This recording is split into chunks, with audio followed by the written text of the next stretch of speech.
Alright, this is lecture 3, video 1.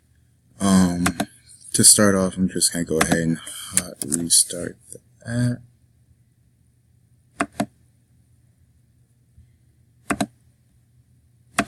And that's going to pull up right here whenever it finishes.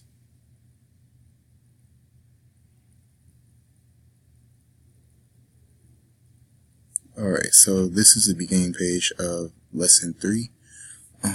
Here we have enter numbers. Whenever you click on it, there it goes. Whenever you click on it, it's going to have the number input text field. So you have to input a number and then have one of these selected. If you hit submit with nothing in there, it's going to pop up enter a valid number. So let's just say 5 and 6. Add is automatically put on here. You can change it to multiply, just the different radio buttons. In the original lecture, we only had add and multiply. So add and multiply, then we'll do 10x, hit submit. Submit takes you to the compute page where it'll basically tell you what all you selected. So for our first number, we selected 5, second number is selected 6.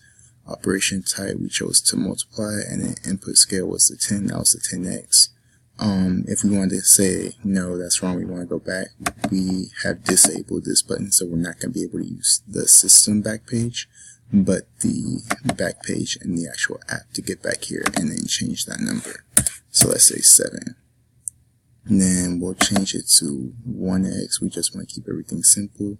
So we'll go ahead and hit submit. Now whenever you want to compute, you want to hit this icon button, and then that'll tell you what all you selected, and then give you the output time, or the execution time, and then your output. So 5 times 7 is 35.